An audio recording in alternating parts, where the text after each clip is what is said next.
जय श्री कृष्णा सा। आप सभी का मेरे चैनल पर स्वागत है। आइए सुनते हैं राधा अष्टमी की कथा। भाद्र मास के शुक्ल पक्ष की अष्टमी को राधा अष्टमी यानी राधा रानी के प्राकट्य दिवस के रूप में मनाया जाता है। द्वापर युग में इसी पावन तिथि के दिन देवी राधा का जन्म हुआ था।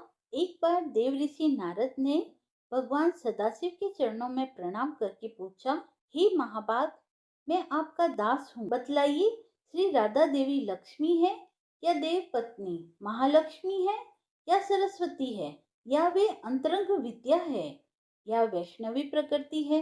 कहिए, वे वेद कन्या है, देव कन्या है या मुनि कन्या है। सदाशिव बोले, हे मुनिवर, अन्य किसी लक्ष्मी की बात क्या कहें। कोटि कोटि महालक्ष्मी उनके चरण कमल की शोभा के सामने तुच्छ रह जाती है। हे नारद जी, एक मुंह से मैं अधिक क्या कहूँ।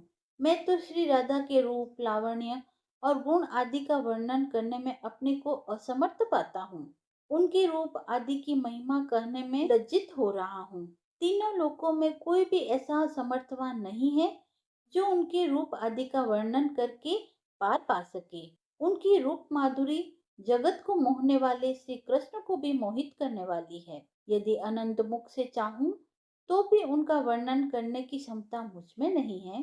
नारद जी बोले, हे प्रभु, श्री राधिका जी के जन्म का महात्म्य सब प्रकार से श्रेष्ठ है, उसको मैं सुनना चाहता हूँ। श्री राधा जी का जन्म कब हुआ तथा इससे संबंधित कथा क्या है, आप कृपा करके मुझे यह सब बतलाइए।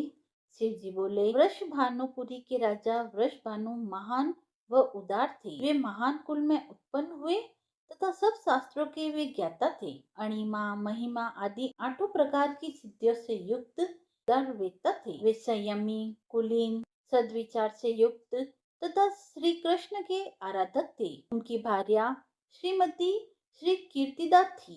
वे रूप यौवन से संपन्न थी और महान राजकुल से उत्पन्न हुई थी। महालक्ष्मी के समान भव्य रूप वाली और परम सुंदरी थी। वे सर्व विद्याओं और गुणों से युक्त कृष्ण स्वरूपा और महापतिव्रता थी। उनके ही गर्भ से भाद्रपद की शुक्ला अष्टमी को मध्यान्ह काल में वृंदावनेश्वरी श्री राधा जी प्रकट हुई। ब्रह्म वैवर्त्य पुराण में राधा जी के जन्म की जो कथा बताई गई है वह इस प्रकार है। राधा माता गोलोक में श्री कृष्ण के साथ रहती थी। एक दिन कृष्ण भगवान को गोलोक में राधा जी नजर नहीं आई। कुछ देर बाद कन्हैया अपनी सखी विराजा के साथ घूमने चले गए। यह बात जब राधा रानी को मालूम हुई तो उन्हें गुस्सा आया और वह सीधे कन्हैया के पास पहुंची और वहां पहुंचकर उन्होंने श्री कृष्ण को काफी भला बुरा कहा। राधा रानी का यह रवैया भगवान श्री कृष्ण के प्यारे मित्र श्री दामा को बिल्कुल भी पसंद नहीं आया। श्री दामा ने उसी वक्त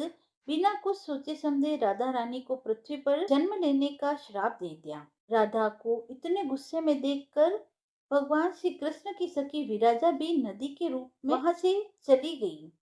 फिर राधा जी ने भी श्री दामा को श्राप दे दिया और उन्होंने श्राप दिया, तुम राक्षस कुल में पैदा हो। राधा जी द्वारा दिए गए श्राप की वजह से ही श्री दामा का जन्म चंद्रचूड़ दानव के रूप में हुआ। आगे चलकर वही दानव भगवान विष्णु का परम भक्त बना तथा महादेव जी ने उसका वध किया। दूसरी तरफ राधा रानी ने पृथ्वी पर वृषभानु के गर्भ पुत्री के रूप में जन्म लिया। राधा रानी का जन्म वृषभानु जी के घर तो हुआ, लेकिन उनकी पत्नी देवी कीर्ति के गर्भ से नहीं। दरअसल जिस समय राधा मैया और श्री दामा ने एक दूसरे को श्राप दिया था, तभी भगवान श्री कृष्ण ने कहा था कि राधा, आपको वृषभानु जी और देवी कीर्ति की पुत्री बनकर पृथ्वी पर रहना है। मनुष्य के अवतार में आपका एक वैश्य से विवाह होगा, वो मेरे अंश अवतारों में से ही एक होगा। इस तरह आप पृथ्वी पर भी मेरी ही बनकर रहेंगी, परंतु हम दोनों को बिछड़ने का दुख सहना होगा। इसके बाद भगवान कृष्ण ने राधा जी को मनुष्य योनि के रूप में जन्म लेने की तैयारी करने के लिए कहा। संसार के सामने वृषभानु जी की पत्नी गर्भवती हुई। जिस तरह एक बच्चा दुनिया में आता है, ठीक वैसे ही देवी कीर्ति का भी प्रसव हुआ। लेकिन असल में राधा माता का जन्म देवी कीर्ति के गर्भ से नहीं हुआ था। भगवान की माया से उनके गर्भ में वायु भर गई थी। देवी कीर्ति ने उसी वायु को जन्म दिया। इस दौरान उन्हें प्रसव पीड़ा हो रही थी वहां पर राधा माता के रूप में एक प्यारी सी कन्या प्रकट हुई। ऐसा भी माना जाता है कि इस दिन देवी राधा अपने भक्तों की सारी इच्छाओं को पूर्ण करती है। धर्मशास्त्रों में बताया गया है कि अगर श्री कृष्ण की कृपा प्राप्त करनी तो देवी राधा के नाम का जप करना चाहिए, क्योंकि इसके बिना इस भव सागर को पार नहीं किया जा सकता है। कथा समाप्त हुई। राधे राधे। यदि आपको कथा पसंद आई हो तो आप मेरे चैनल को लाइक, शेयर एंड सब्सक्राइब करें। धन्यवाद।